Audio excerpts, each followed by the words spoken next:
শাস্তি প্রয়োগ করবে কারা? মসজিদের খতিব সাহেব?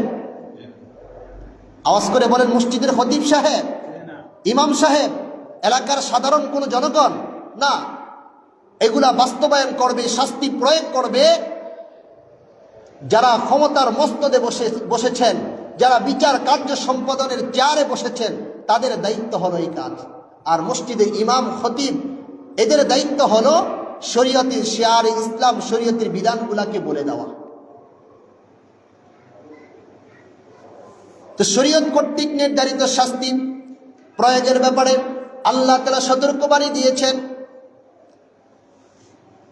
শুনে রাখো, যারা ক্ষমতার মস্তদে বসে আছো, যারা বিচার কার্য সম্পাদনের চেয়ারের মধ্যে বসে আছো, তারা লক্ষ্য করে শুনে রাখো, আল্লাহ রাব্বুল আলামিন বলতেছেন, ওয়ালা তাআখুযু বিহিমা রাফাতুন ফি দীনিল্লাহি ইন কুনতুম তুমিনুনা বিল্লাহি ওয়াল ইয়াউমিল আখির।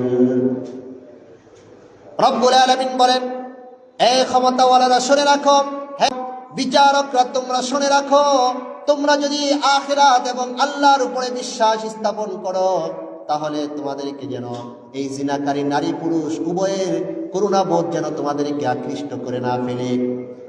আল্লাহ তাআলা বুঝাইতে চাইলেন, জমিনের মধ্যে জিনা করেছে, জমিনের মধ্যে জিনা করেছে, এখন আমি আল্লাহ কর্তৃক নির্ধারিত শাস্তি প্রয়োগ করার দায়িত্ব তোমার, তোমাকে আমি আল্লাহ দিয়েছি, তুমি সেই দায়িত্ব পালন করবা।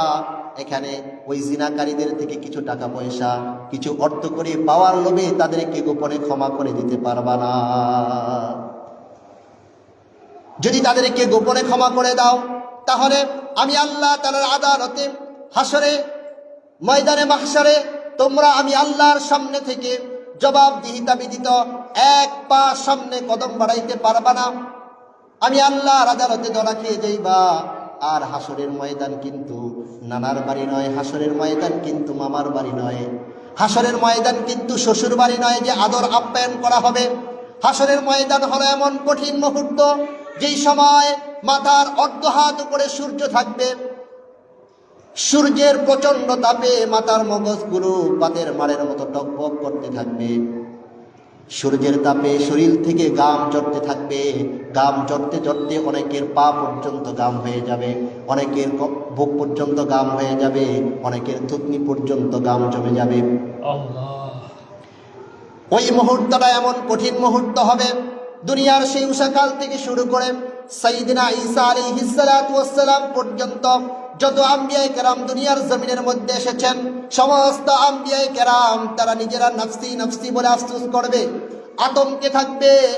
উম্মতরা একবার সাইয়েদনা আদম আলাইহিস সালাতু ওয়াস সালামের কাছে যাবে শাফায়াতের জন্য, সাইয়েদনা নূহের কাছে যাবে, সাইয়েদনা ইব্রাহিম আলাইহিস সালাতু ওয়াস সালামের কাছে যাবে, সাইয়েদনা মূসা আলাইহিস সালাতু ওয়াস সালামের কাছে যাবে, সাইয়েদনা ঈসা আলাইহিস সালাতু ওয়াস সালামের কাছে যাবে।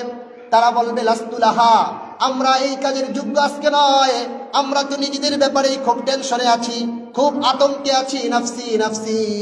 আরে ভাই, হাসরের ময়দানটা এমন কঠিন মুহূর্ত হবে, ওই কঠিন মুহূর্তে আম্বিয়ায়ে কেরামরা পর্যন্ত আফসোস করবে, তারা আতঙ্কে থাকবে।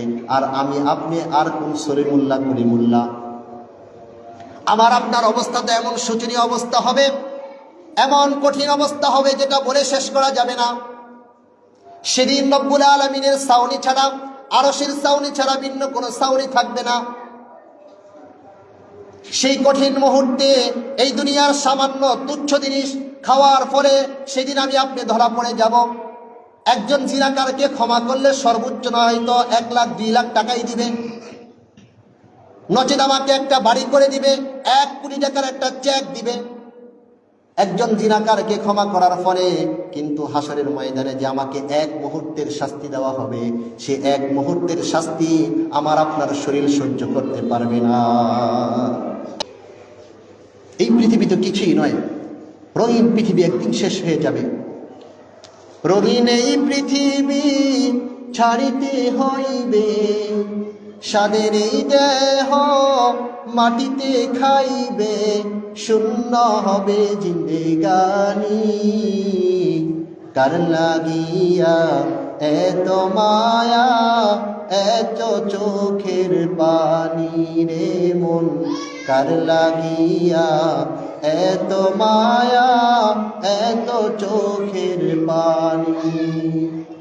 সন্ধ্যা হলে ডুবিবে বেলা, সঙ্গ হবে ববেরি মেলা, কেউ বা দিবে আখিরি গোসল, কেউ বা আনবে আতর দানি, ঠিক কিনা? কার লাগিয়া এত মায়া এত চোখের পানি।